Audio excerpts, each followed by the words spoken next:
મિત્રો આજકાલ ગણપતિ બાપાના દિવસો ચાલી રહ્યા છે અને નવસારીની અંદર ઠેર ઠેર ગલી ગલીઓમાં અને શેરી શેરીઓમાં ગણપતિ બાપાના આગમન અને તમે જોયા હશે વિડીયો મારા ચેનલ ઉપર અને દરેક ગલીઓમાં આજે ગણપતિ બાપા બેઠા છે. તો આપણે એક એવી ગલીઓમાં આવી ચૂક્યા છે જલાલપોરની અંદર ગૌરીશંકર મોહલ્લા અને તેની અંદર પણ રવિકુંજ સોસાયટીની અંદર આવી ચૂક્યા છે. અહીંયા સરસ મજાના ગણપતિ બાપાના આજે દર્શન તમને કરાવીશ વિડીયો થકી અને વિડીયોમાં તમે નવા આવ્યા હોય તો સબસ્ક્રાઇબ જરૂરથી કરી લેજો. ઘણા બધા વિડીયો મારી ચેનલ ઉપર તમને જોવાના મળે છે અને મળતા રહેશે.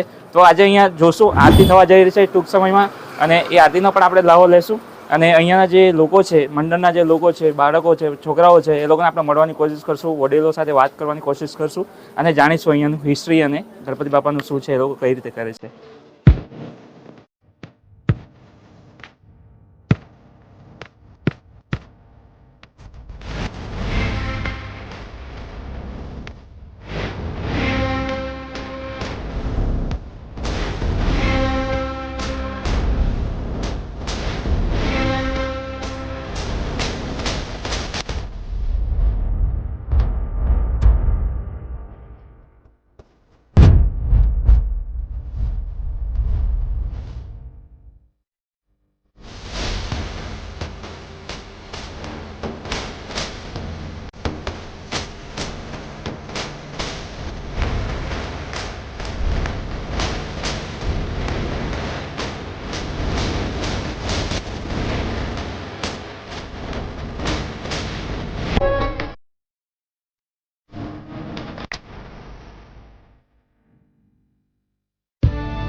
સરસ મજાની આરતી અને થાળ અહીંયા ગવાઈ ગયા છે અને ધ બોયઝ આપણા રવિ કુંજની સોસાયટીની આપણી જોડે અને એમની પૂછતાછ કરીશું, આપણે વાતો કરીશું અને કેવું આયોજન કઈ રીતે થાય છે જણાવો તો મંડળ વિશે કે અમને તો નવા છે એટલે ખ્યાલ ન આવે.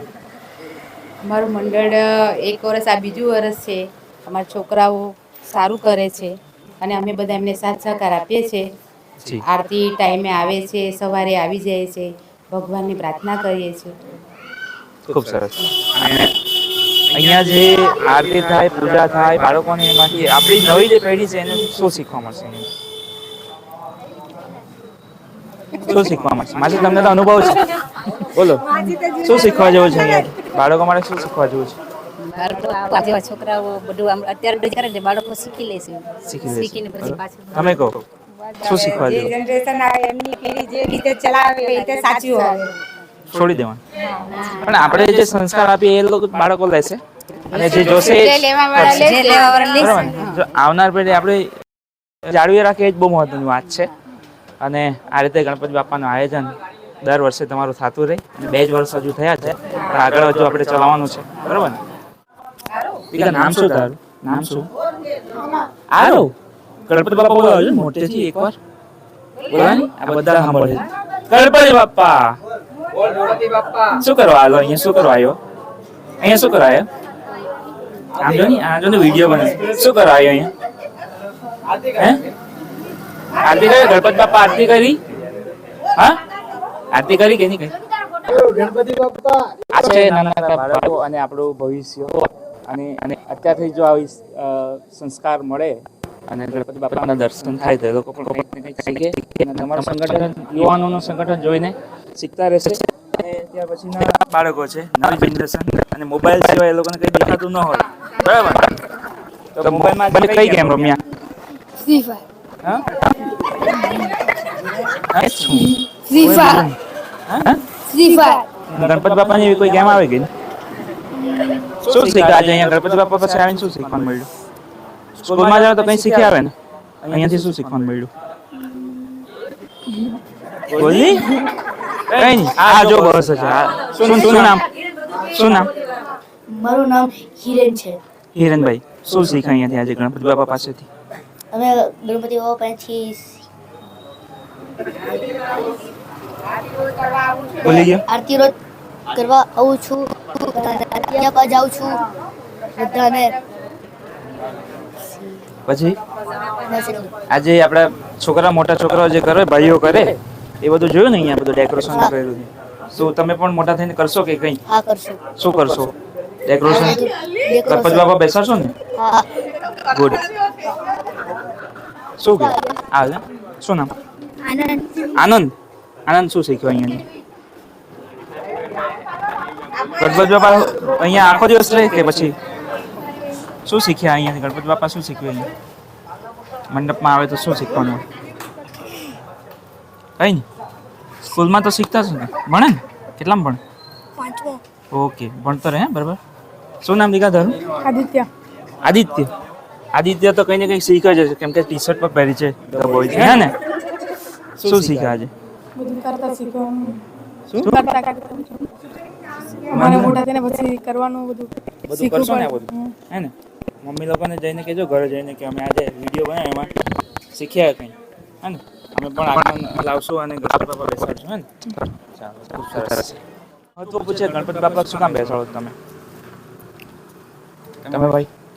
ગણપતિ બાપા એટલા માટે બેસાડે કે એમને આગમન કરીએ અને 10 દિવસ માટે એમને બોલાવીએ અને એમને પ્રાર્થના કરીએ, એમને સારી રીતે સ્વાગત કરીએ અને આપણા દિલમાં રાખીએ, એટલા માટે ગણપતિ બેસાડીએ. જી, ખૂબ સરસ. અને દિલમાં તો રાખો જ છો, પણ તે સિવાય આપણને ગણપતિ બાપા પાસે ઘણું બધું શીખવાનું પણ મળે. અને આપણી સંસ્કૃતિ જે છે એને જાળવવી ખૂબ જરૂરી છે. આપણું મંડળ કઈ રીતે તમે ઊભું કર્યું આ?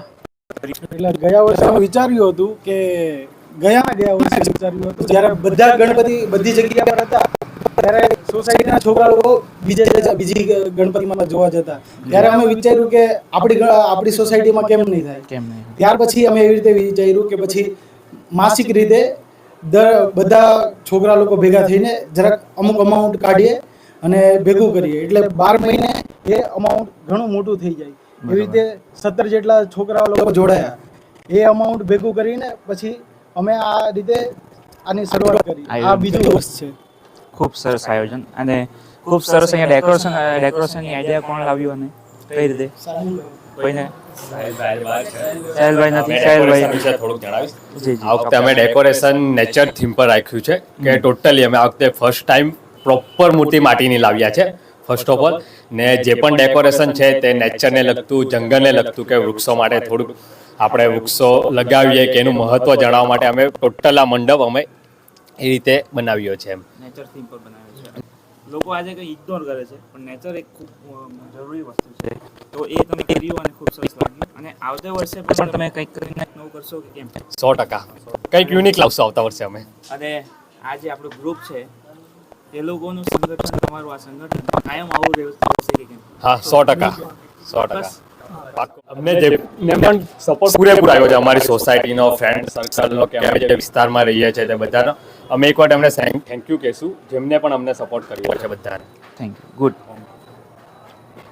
થેન્ક યુ તમારો કિંમતી સમય આપવા માટે અને વિડીયો જોવાની પણ તમને મજા આવી હશે.